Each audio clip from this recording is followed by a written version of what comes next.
Black fatigue. It's all over my FYP page. We're going to circle back to that, I promise. Thank you. I am so happy that this is being brought up. And oh, by the way, for us white people that have been around the block a long time, this isn't new to us. We've been dealing with this for over 40 years. Here's my story. I'm going to save you the 7-minute race story that he goes on to tell. I'm just curious. This is what makes you happy? Additionally, this is what happiness looks like? Black fatigue is real. Everybody is tired of black people, but it's two specific types of black people that everyone is tired of. Number one you asking for a friend? You know, this co-opting of the term black fatigue is crazy, but also entirely predictable, right? And while I certainly don't have black fatigue, and certainly the way that he means, but I got my own areas of fatigue. So I guess the new buzz phrase is black fatigue, which is not so coded language for our rich brethren in this country. And just so you guys know, I don't have white guilt. I'm not ashamed of my own whiteness. I'm ashamed of you mothers. You know what I'm getting? I'm getting white fatigue. And you know why? Is because every time I see a hashtag black fatigue post, in the comment section are these virulent, disgusting, nasty, redneck, hillbilly months just chiming in.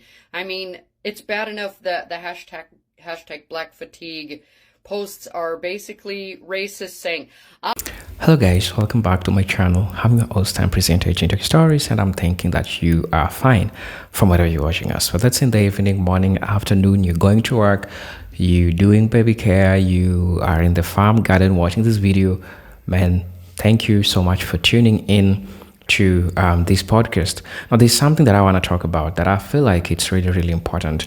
And I've been seeing this going on. And I think in some episodes in the past, I've also tried to address this. The question of black fatigue and white fatigue, this is something that has been going on the internet. And one thing that makes me ask a lot of questions is that why are white folks, trying to weaponize something black fatigue to be something which is against black people? Well, we all know the true definition of black fatigue, right? That's a question that I would like to ask upfront, because whatever interpretation that they're using is not the true meaning of what is called the black fatigue. Now, this is what I'm going to talk about. Now, the weaponization of black fatigue by some white individuals and institutions to mask the underlying racism is a profound and insidious mechanism of oppression. Black fatigue itself is not just metaphorical. It is a lived reality referring to the emotional, psychological, and even physical exhaustion that black people experience from navigating daily racism, systemic inequality, and constant social vigilance. Rather than acknowledging this fatigue as legitimate response to racial injustice, certain white responses twist this exhaustion into a means of discrediting, first, 2, silencing, 3, manipulating black voices.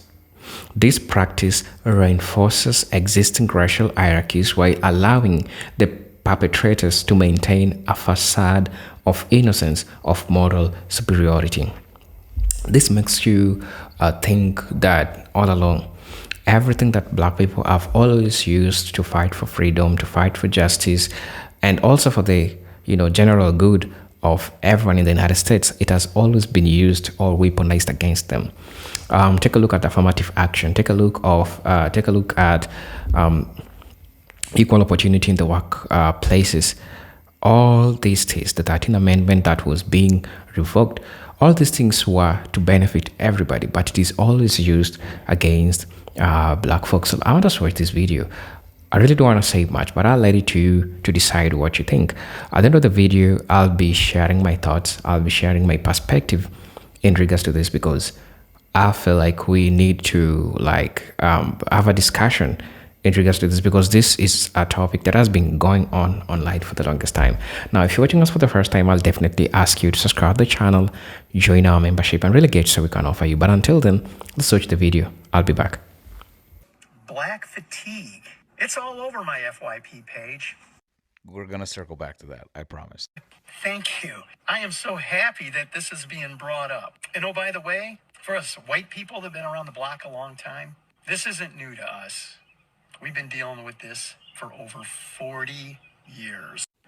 Here's my story. I'm going to save you the 7-minute racist story that he goes on to tell. I'm just curious. This is what makes you happy? Additionally, this is what happiness looks like? You look like you're a dime short of 10 cents. These people are falling all over themselves to come on the internet and tell us how for 40 years they've just been suffering in racist silence, and now they think it's fine to tell the general public about their true beliefs, which is how racist they are. And gee willikers, I wonder where they got that idea. Taking the term black fatigue away from black people and co-opting it into a phrase that means I'm tired of black people is just about the most on-the-nose white person thing to do. Also, FYP page, what you're saying is for you page. Grandpa, read a book, log off. Black fatigue is real. Everybody is tired of black people, but it's two specific types of black people that everyone is tired of. Number one you asking for a friend? You know, this co-opting of the term black fatigue is crazy, but also entirely predictable, right? And while I certainly don't have black fatigue, and certainly the way that he means, but I got my own areas of fatigue. I got idiot fatigue. I got ignorance fatigue. I got racist fatigue. I got xenophobic fatigue. I got homophobic fatigue. Dealing with these MAGAs on this app or anywhere on social media will give you these things. I've got discounting education and experience in favor of utter nonsense fatigue. I got terminology fatigue. You know, they use the term conservative when really they mean to say racist, is homophobic, xenophobic. Conservative values are not those things traditionally. Conservative values are small government, states' rights, conservative spending, frugalness when it comes to spending our money. Those are conservative values, not what you call conservatism now. I've got white women always thinking that their point is the most important point in the discussion, fatigue. And lastly, at least for now, I've never been to school or studied the Constitution, but I have very strong opinions about the Constitution, fatigue. But y'all can get the fuck out of here with, I have fatigue because black folks have been too honest in the feedback that they give me. That's not fatigue, that's just you justifying your own racism. I've been hearing a lot about black fatigue recently, and I want to talk about it, but I can't do it here at home. We gotta go on a trip.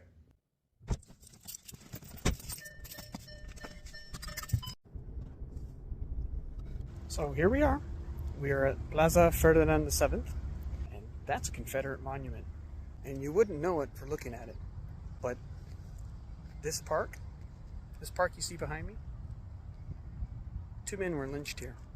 Across the street, we have the Pensacola Museum of History. And there's a little sign right over there, remembering votes for women, and that somebody spoke here. And despite how beautiful this park looks, calm and serene, 2 men hung from lampposts. Not these ones, because the lampposts have changed since their deaths. There are all kinds of signs and monuments at this park. We have the excavation of a British fort, map of downtown Pensacola, statue dedicated to President Jackson, plaques commemorating a trail, big old cannons pointing to nothing, fun signs on the trash can to remind people to throw away their trash, dance moves, but absolutely nothing commemorating the deaths that happened here. Oh, but Ben, that happened so long ago. Tell that to this guy. His aunt, Lily Davis, was unalived by somebody. And the man that they captured, Leander Shaw, never saw his day in court. Why?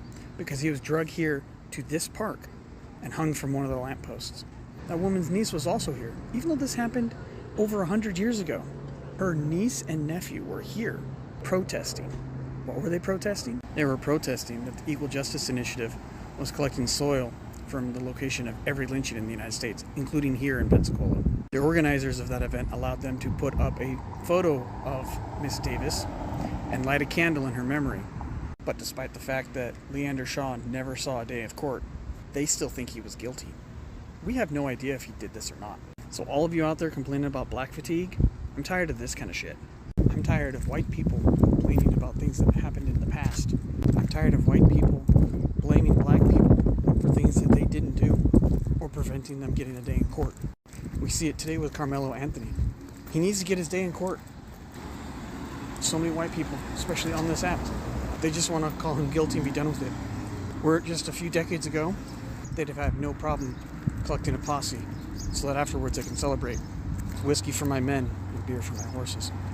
I really wish people who look like me could remember the words of a wise woman who once said, "You should be happy that black people are looking for equality and not revenge." I hope you all have a good day. Yeah, white fatigue is not fucking real. Of course it's not fucking real. Are you kidding me?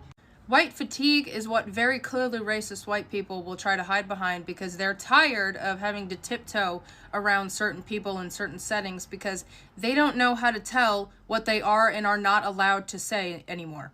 And they hate the concept of not being allowed to say something. My parents will never shut up about this.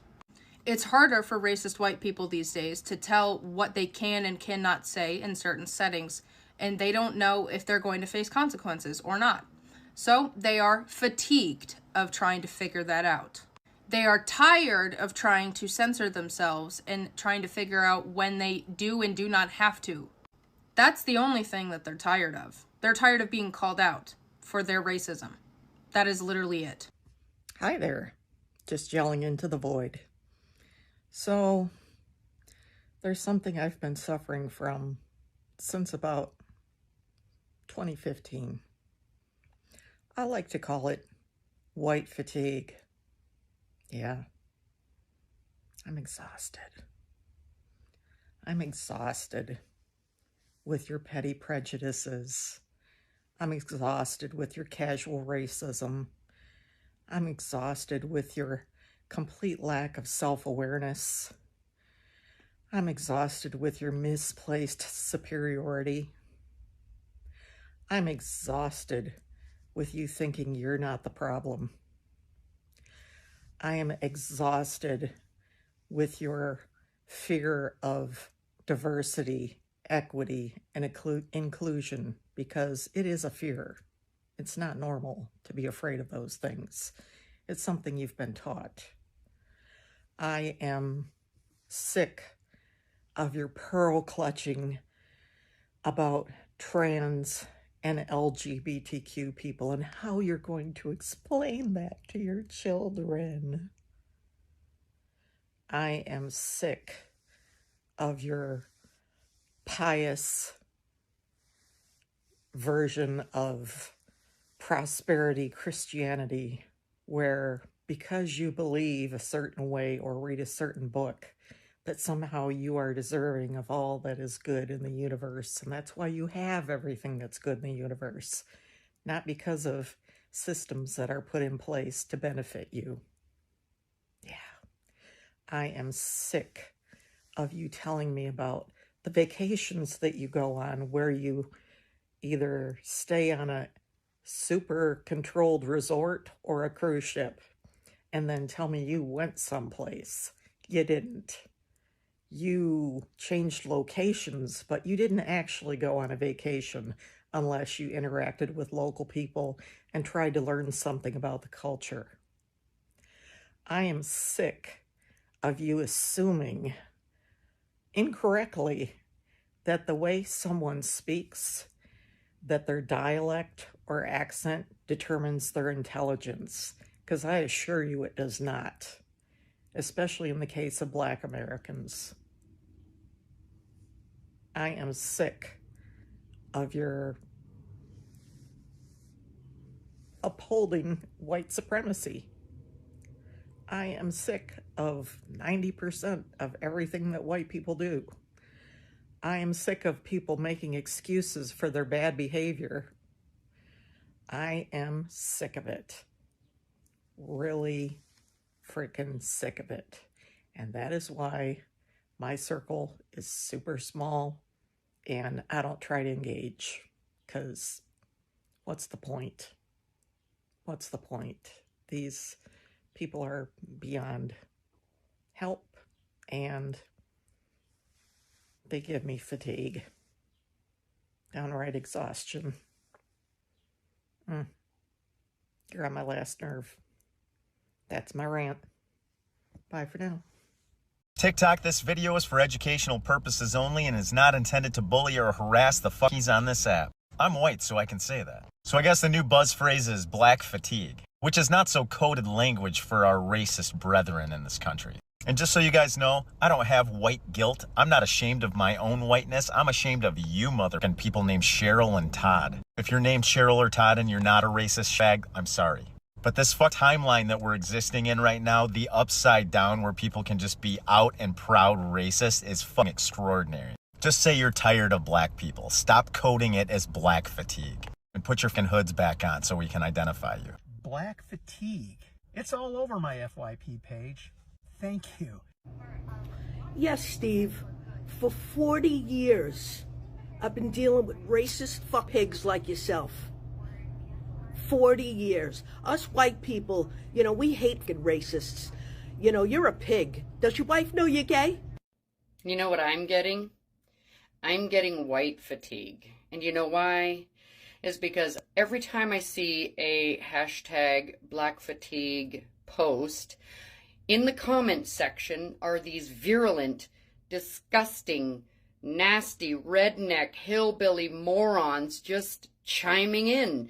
I mean, it's bad enough that the hashtag black fatigue posts are basically racist, saying, I'm a racist, I don't like black people, and here's why. And they're going on and puking out every reason why they hate black people. And they're calling it black fatigue.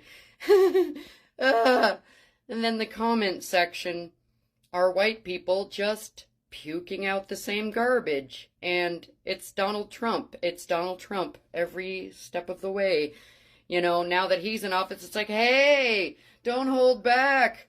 Tell him how you really feel. Man, you don't like black. Tell him why. Tell him why you don't like it. In fact, encourage everybody. Get them all together. In fact, y'all should join a group, and y'all should wear white hoods, and you should have a uniform and a pointy white. You should just join and make a club of all of you that have black fatigue. What could we call it?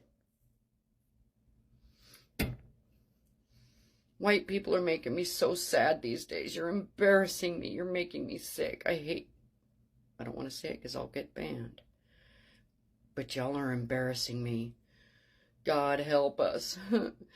God help us. I have white fatigue. I'm tired of the lack of spatial awareness that you guys have. I'm tired of you being mad and confused at a four-way stop sign because you can't differentiate who goes first. I'm tired of you being the most uneducated, ignorant, and unapologetically limited group of people. I'm tired of seeing the unseasoned food and you pretending that you know how to cook. I'm tired of you pretending to be superior when we all know who is superior.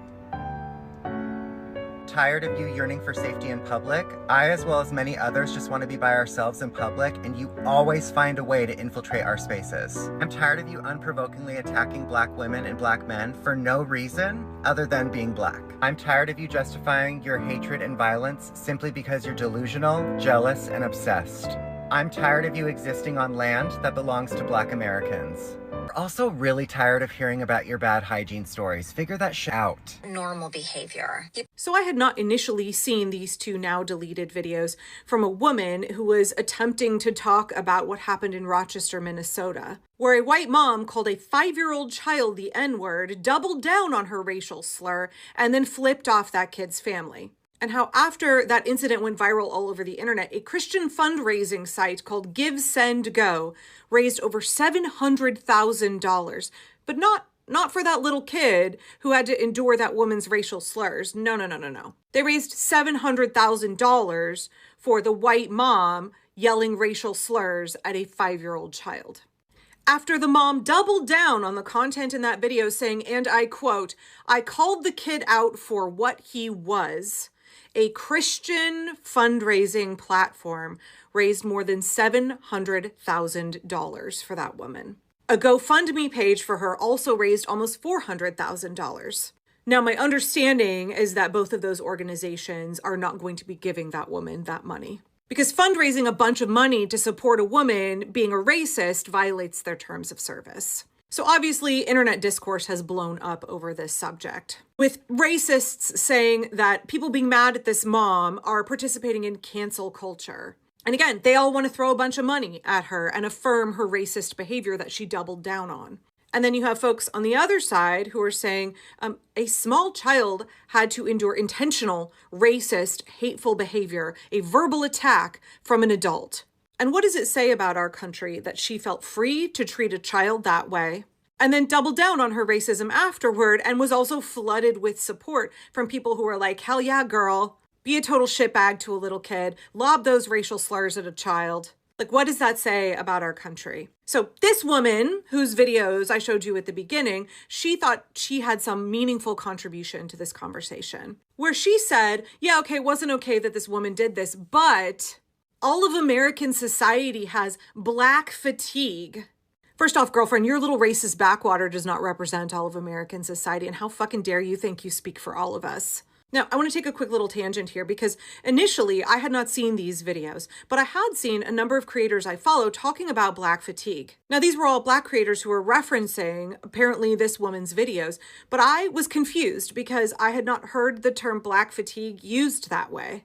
I thought black fatigue was referencing the exhausting experience of being a black person in the United States of America. How the legacy of slavery and Jim Crow, how institutionalized racism, generational poverty, and the unending, exhausting push for racial justice in this country are causing black people to feel a bone-deep, spiritually deep level of fatigue. Right? And so I was confused about the term black fatigue being used to basically mean like white people are tired of having to not be overtly racist. White people are tired of having to like witness black people living their lives or see elements of black culture. Like I didn't understand what was happening. Right? Because in my mind, I'm thinking black fatigue, like the book that Mary Frances Winters wrote in 2020 called Black Fatigue, How Racism Erodes the Mind, Body, and Spirit. Winter's book describes how in every aspect of life, from economics to education to work, criminal justice, and very importantly, health outcomes, the trajectory for black people is not improving. That the book is trying to illuminate the myriad dire consequences of living while black. And then I saw that woman's videos and I was like, oh, I get it now. I get it. Once again, white people are co-opting black people's terminology and twisting something important, a really crucial concept that we need to understand, and they're twisting it into something it didn't originally mean. They're twisting it into something poisonous and dirty and offensive. Right? Just like DEI originally was about diversity, equity, and inclusion, really good, positive things. And the Trump regime has twisted it to mean something negative in the eyes of many Americans now. Right? It's not unlike how conservatives took the term woke and they twisted it into something that now has a negative connotation. They appropriated the word and then tried to transform it into an insult. Right? It's obviously crystal fucking clear that the woman at the beginning of this video is out and proud about her racism, right? Black fatigue to her means I'm tired of having to look at black people. I'm tired of having to interface with black people living their lives. I'm uncomfortable with black culture. I'm uncomfortable with any behavior out of a very narrow, polite range of what is expected of white people. I feel distress when I see people who are behaving in ways that do not conform to my white Christian version of politeness. But like even more than that, I think what she's saying with black fatigue is I am tired of having to face institutional racism. I'm tired of having to look at black people when they show me, they demonstrate to me that racism is alive and well in this culture, that generational poverty is alive and well in this culture, that racial discrimination is alive and well in this culture. I don't like having to look at that. That makes me really uncomfortable, right? And notice how she's so freely, easily dehumanizes the appearance of black people, the behavior of black people, the culture of black people. She chooses to use terms like ratchet, like thug, like animalistic. And I realized watching her videos a couple times over that when she says black fatigue, what she really means is the white woman's right to comfort. I don't want to have to look at things or people that make me feel any level of distress, that make me uncomfortable in any way. The prioritization of my comfort must be put above all else, including like black people's right to live their lives. So what this woman is saying is that she is uncomfortable watching black people living their lives, either because so many components of black culture don't meet the societal etiquette, politeness expectations that are put on white people, or her racism makes her intolerant of having to look at black people, witness black culture, or because on some level her discomfort is tied to guilt and shame. She does not like having to look at, be faced with any of the evidence of racial injustice, of Black oppression, of systemic poverty that are widespread in this country. That makes her very uncomfortable. She doesn't want to see Black people living their lives, especially based on the way that she's describing the Black behavior and Black people that make her uncomfortable, Black people in poverty. The white woman's right to comfort is saying that protecting the feelings of white women, making sure that they do not feel any amount of discomfort or distress over justice and over the lives of other people. Black fatigue is just the white woman's right to comfort repackaged in a way that tries to blame Black people for white women having no distress tolerance and no ability or desire to want to face their own racism and unpack it. It's saying, I, the protected white woman, have low emotional literacy and fragile feelings. And being reminded of my privilege and the fragility of my feelings, that's Black people's fault. That is what Black fatigue means when conservatives say it. That's what that woman meant when she used the term Black fatigue. Like so many other systemic problems in our culture, so much discrimination, so much injustice, it all ties back to the institutions of white supremacy and patriarchy, which absolutely perpetuate the white woman's right to comfort. Black fatigue. It's all over my FYP page. Thank you. This mother right here.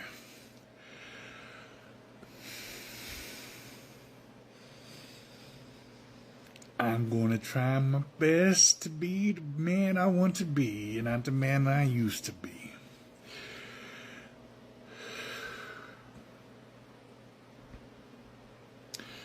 Don't you dare talk about us white folks, you racist man. Oh, Black fatigue. It's so thing for Black fatigues all over the place. Fuck you. I want to talk about white fatigue. I'm so sick of you white people. So sick of MAGA. I have MAGA fatigue coming out my ears. You racist, uninteresting, fucking generic ANAs people. Shut up. Bullshit going around talking about a race war, the whites outnumbered. You ain't got but a quarter of the white population on your side at best. You all will lose and lose everything. You refuse to see the humanity in anyone who does not see it like you. You have no allies but your own cracker cells. So I've been in too many meetings as a fellow middle-aged cisgender white man to heard y'all racist asses say some racist ass shit. And I know because I'm in the room where it happens with you, boy. I fuck know. You gonna look me and my white ass tell me, no, we're not like that. Bitch, please. You don't think that the African-American people of color are sick of our shit? And this motherfucker in this video talking about, oh, we've been dealing with this for 40 years. Motherfucker, they've been dealing with it for 400. And I try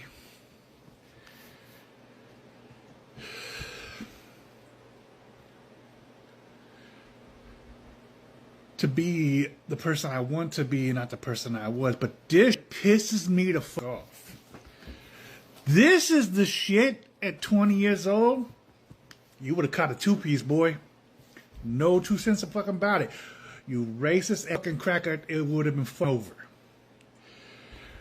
We are not the same. You do not speak for all white people. More white people I know side with me than with you. A lot of white people shut up because we don't want to deal with your ass.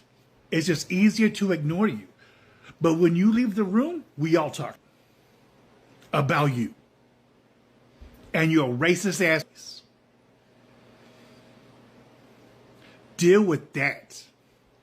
And when the Lord comes, you're going to deal with him too. And I know my hum not going to make a fucking difference to your arrogant ass. You think you already fucking know it all. And I ain't about you. I ain't talking trying to change your fucking mind. I'm talking so when the civilization collapses, the record that I spoke up to let these fucking crackers know they didn't change me. Yeah. If I'm not allowed to blame you for all of my life's problems, then you're not allowed to blame me. I want to see the video where they blamed you for all their problems, and I swear if you show me some silly ass where they said white people and that's your gotcha, then you know what? Maybe you need to reevaluate yourself and look in the mirror, because I don't know what the fuck wrong with all you people. Y'all hear white and y'all are like, man, they're coming after me. Are you doing the behavior or actions that they are describing? No, then they're not fucking about you. If you feel that you need to defend said behaviors or actions, or you feel some kind of twisted way about it, then maybe they are fucking talking about you, and they probably have a fucking point, and you should maybe, instead of, I don't know, getting in your fucking feelings, maybe, like I said, look in that fucking mirror and reevaluate yourself. Not blame it on black fatigue, because that sounds racist as fuck. That does sound like some white people shit. There was a white woman who has now since deleted her video talking about black fatigue and how she and the rest of society are so fed up with the ghetto and ratchet behavior, the entitlement, the victimhood.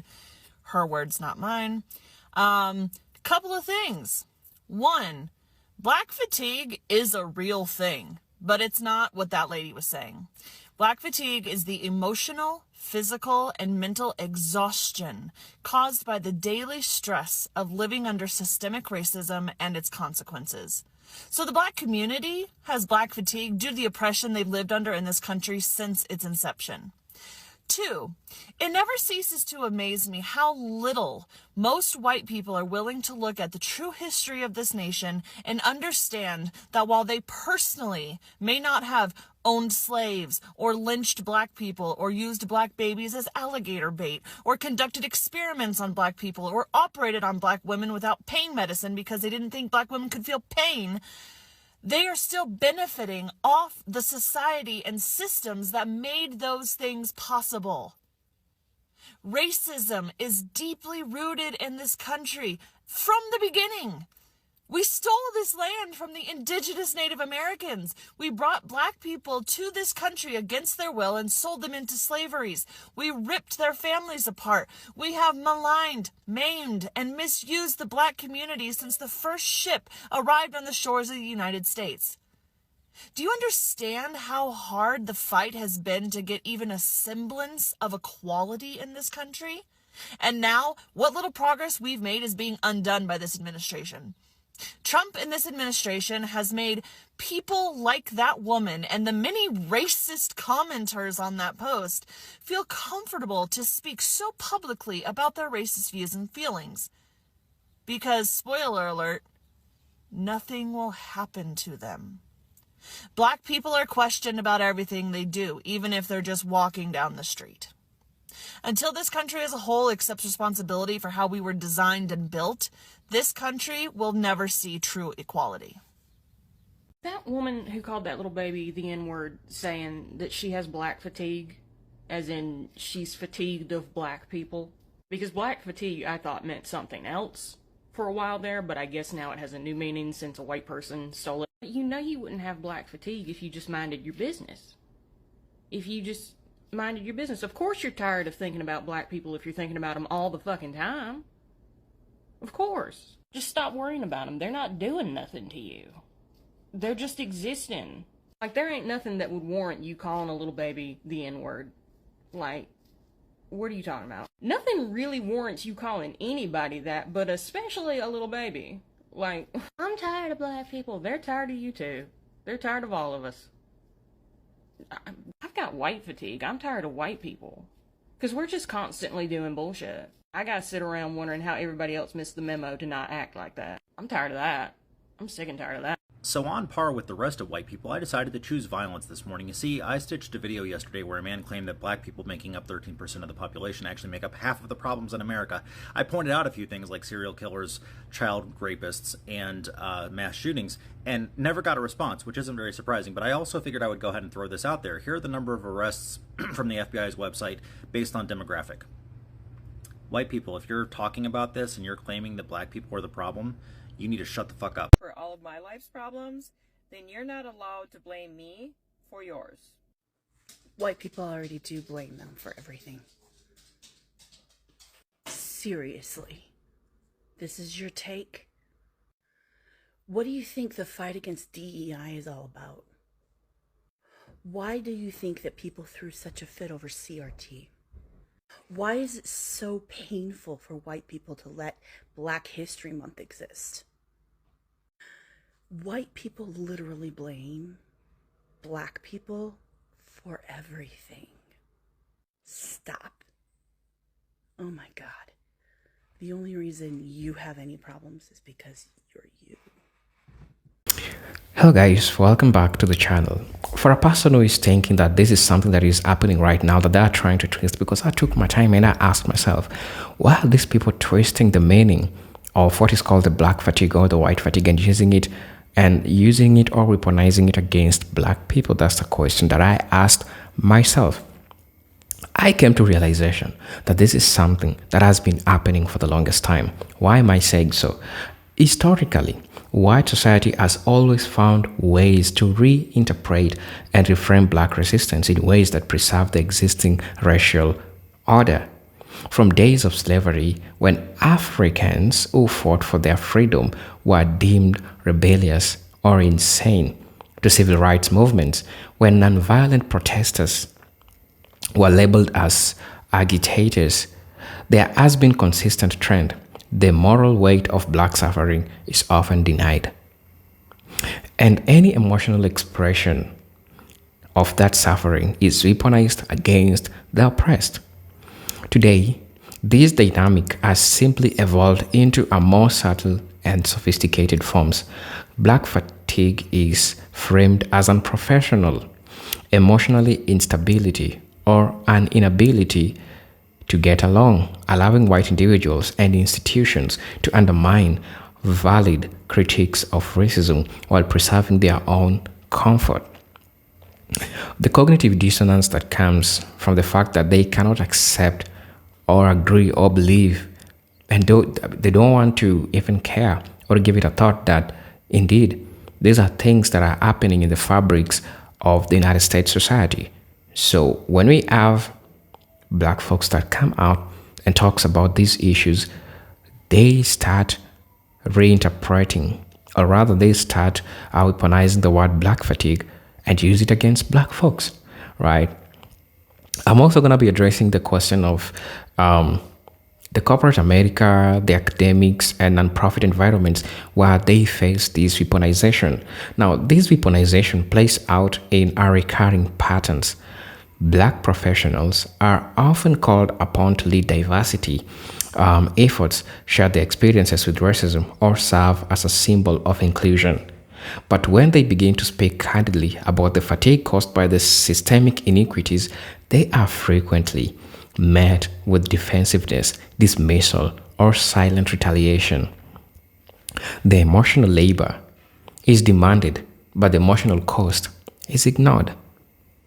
When they begin to express the toll of the labor through frustration, anger, or disengagement, their fatigue is reframed as the problem, rather than racism itself.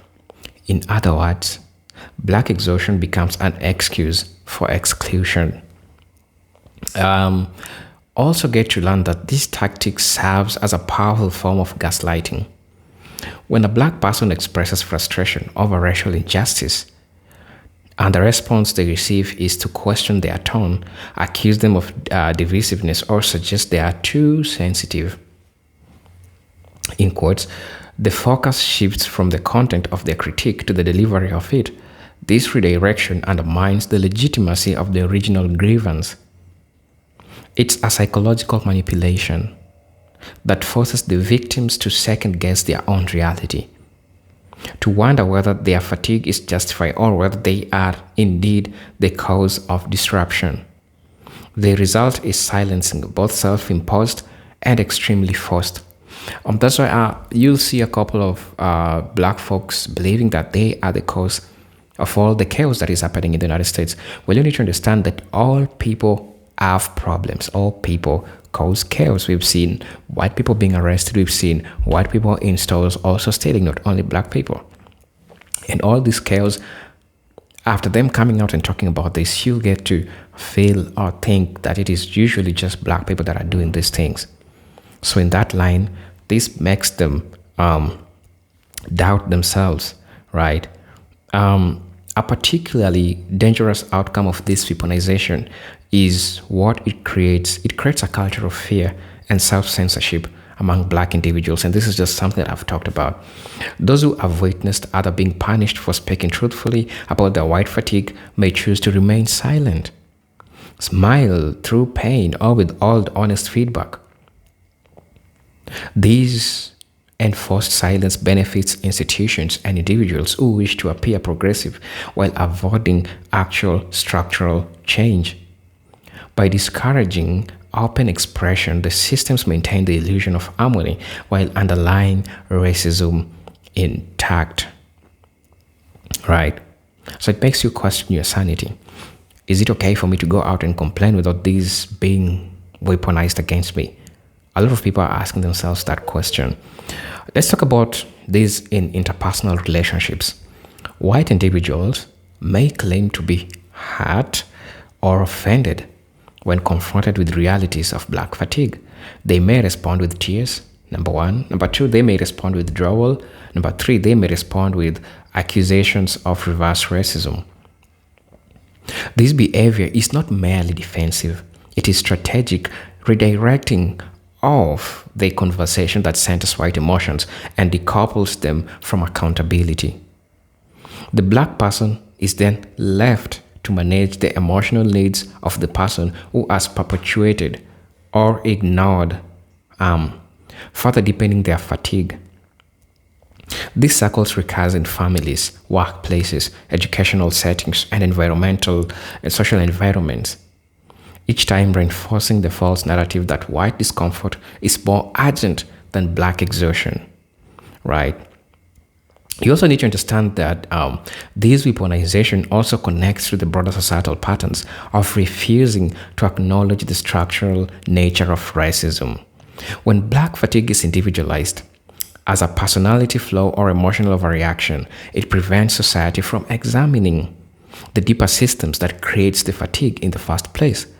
If a black teacher speaks out about racial disparities in education and is dismissed as angry, or black student discusses daily microaggressions and is labeled as dramatic, it becomes easy to ignore the needs for systemic reform.